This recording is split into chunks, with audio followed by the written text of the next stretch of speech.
when you have somebody who's living with chronic pain and they're in recovery, let's say, or for somebody who's healthy, having a great productive life, and they experience an injury.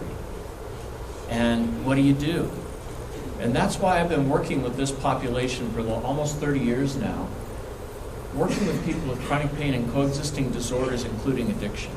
It's been my passion, and last week I got to celebrate 33 years in recovery from alcohol and pain pills.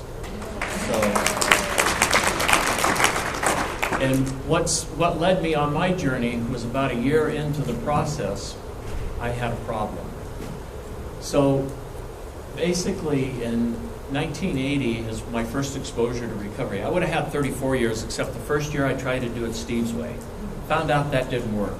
Had a really horrible spiritual, emotional relapse episode that really was the best thing that ever happened in my recovery.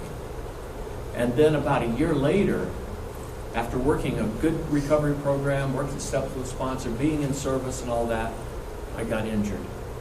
And it scared the hell out of me because I didn't want to go back, because since about age 12, when I got injured playing sandlot football, I was using pain medication. And then I learned that if you mixed alcohol with it, it would intensify the effect. Now, most people think that's dangerous. You shouldn't do that. There's a warning on the bottle. But some of us see that as a good thing. And so I needed to find another alternative. And it took me going to three, 4, and then number 5 orthopedic surgeons before I found one that was willing not to throw meds at me or to want to cut on me. And we used an integrated pain management approach, which back then was not the norm for pain management, I'll guarantee you. And thanks to Dr. Kenneth Goranson and a lot of other teammates, I really had a great launching point, and then got hired in the mid-'80s for a treatment hospital in Campbell, California, Chemical Dependency Institute. They had co-medical directors, Dr. Jerry Calloway and Dr. Philip Mack, who believed that if people had chronic pain and coexisting addiction, they should be treated at the same time and same place. What a concept, right? And so they hired me because they found out I was in recovery, living with chronic pain. They found out that I was doing it in a safe, recovery-friendly way. And unfortunately, they hired me and say, now go do it with them, and didn't teach me how. So it was on-the-job training, right? Making lots of mistakes, learning lots, though. And so that was very exciting. And then in 1986, my supervisor, Molly Burke, was in the first cohort of people to get advanced certified in relapse prevention therapy with Terry Gorski. And she brought that synapse model, Gorski synapse model, back to our hospital. I started using it with the pain patients, and it was phenomenal. One of the biggest differences I saw within a month or two was before I started doing this, our AMA rate, patients leaving against medical advice, were 2 to 1 higher than the CD patients. After I started integrating a lot of these tools, we now had less AMA rates. And I bought into the model. So in 1991, I went back and trained with Terry. We did not have a very good start. He had the audacity at the second day of the training come up and say, Steve, do you know you're in the middle of a relapse? Here I am, 10 years sober at the time. And my first impulse was to lash out because I was in the middle of a relapse. And thanks to him, I went back and resigned from the hospital and went back to grad school. And I've been working with Terry ever since. And now I'm the clinical director for the Gorski Synapse Corporation and really enjoying doing this. In 1996, I started doing a lot of research on pain and addiction. What happens to a pain patient who's addicted that tries to get help? So I published a paper on it. It became the first thing published. I'll share more about this later when I talk about the addiction pain syndrome. Then in 1997, I started the first workbook. Terry helped me put together the first addiction-free pain management workbook and the relapse prevention approach. And to do this, I sent out questionnaires to colleagues all over the country, people that have come to our trainings, the Synapse relapse trainings, and got feedback from them, what they saw worked, what didn't work, what would be more effective, and then published the first version in 1997. And then several years ago, I revised it, and I'm ready to revise it again. And then I started putting this system into other treatment centers and hospitals around the country. And a few of them decided they would be willing to jump through all the hoops where I could fully endorse them and become a center of excellence. And then finally, the big journey happened in 2004. I started experiencing some of the worst pain flare-ups I had in 20 years. And I found myself going back down into a deep, dark, chronic pain trance. And all of a sudden, I had a moment of clarity that, oh my God, I better get serious and practice what I'm teaching to my patients. And one of the big things I started doing was pain journaling, narrative pain journaling. And after about doing this for 6 months, the idea came, I need to develop a new book.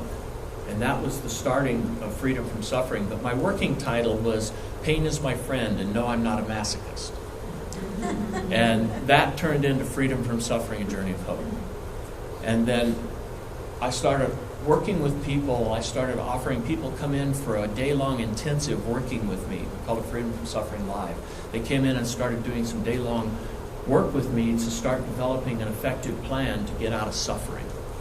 And then right yesterday, I'm very happy to announce our new website launched. I developed a product. My wife and I put a lot of time, effort, and money into it. It's called freedomfromsufferingnow.com, to where now we can reach out to many, many more people. So I really would invite you to check out that website. It's in the handouts. So check it out. And partner with us, collaborate with us. Pardon? The ones online. They're all online. You can go online and get this. Everything that's up here is on the online handouts. So make sure to download those. Now, before we get started, I want to talk about this freedom from suffering just for a second. That I believe, and this isn't this tagline right here, it's a right and a responsibility, is my co-author, Ellen Gruber Grinstead, my partner in life and business. As we were talking, she's just nailed it right on the head. We believe that everybody has the right to not suffer. However, they also need to be responsible and do their part. It's not a quick fix. There's not a magic pill. There's not a certain procedure. There's not a certain provider. It's about the person becoming proactive that will lead them from suffering to having a better quality of life. And we actually say freedom from suffering, from surviving to thriving, because that's what I want when I work with my patients.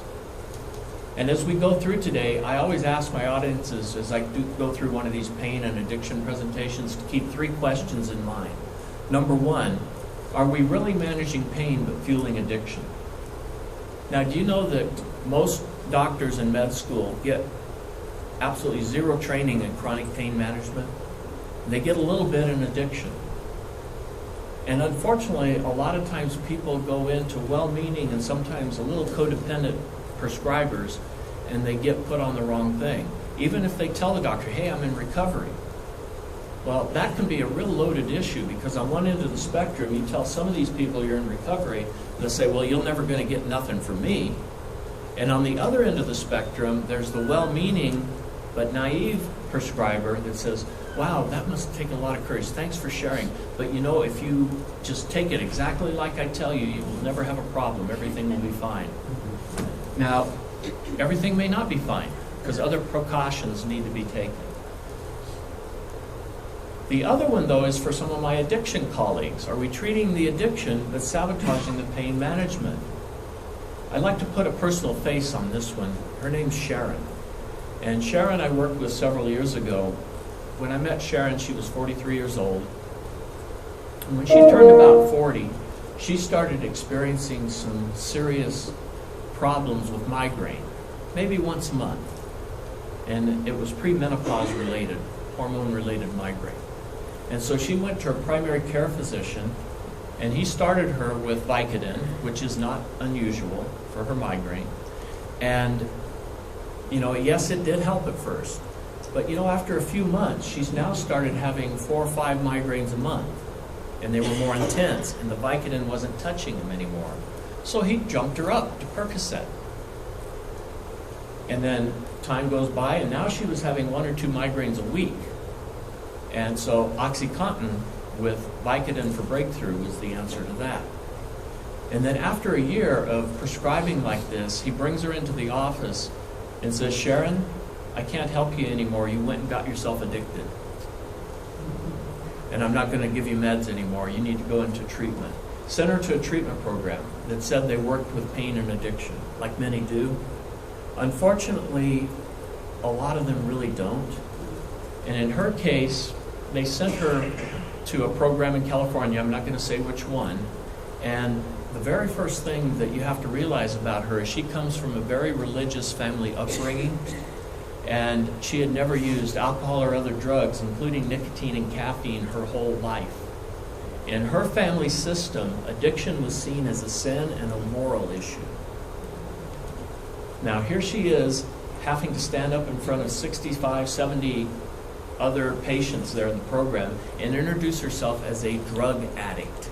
She couldn't even say prescription drug addict. It had to be drug addict, or you're in denial. And she was very shamed. And then she had a migraine early in the treatment process and went to get help from the staff. And they says, you're just med seeking, you're drug seeking. You know, turn it over, let go, let God, work the steps on it. Now, how many of you in here besides me have ever had migraine? When you're in the middle of a migraine episode, would that advice help you? Or would you want to punch somebody out? You know, it's good prevention though. Those are all good prevention tools. And then they brought the family in for Family Week. And now all of a sudden her family sees her through this new lens as a sinner who needs to be prayed for. And when she got out of the program and came back to Sacramento, she was very depressed and she tried to kill herself. Then she got referred to the clinic I was working with. We started working together. And one of the things I discovered concerns my third question. Is it really addiction or is it pseudo-addiction? How many of you have heard this term pseudo-addiction before? It's still fairly new in the addiction and mental health world. It's been around in pain management since the 90s. But to put it simple, and I'll give you a better definition later, it's mistreated or undertreated chronic pain. My treatment plan, however, is identical, whether it's pseudo-addiction or addiction. Because if people stay in pseudo-addiction long enough, guess what? They will go over to the dark side, without a doubt. And in her case, it definitely was pseudo-addiction.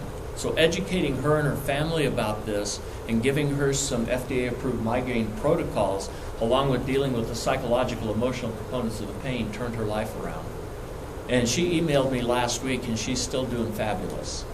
So it's really great when you hear success stories like that. But that isn't always the case, because I've had it go the other way for some people, to where they took the long-term solution for a short-term problem. You can't bring people back from that one. Yes? I'm experiencing is there any way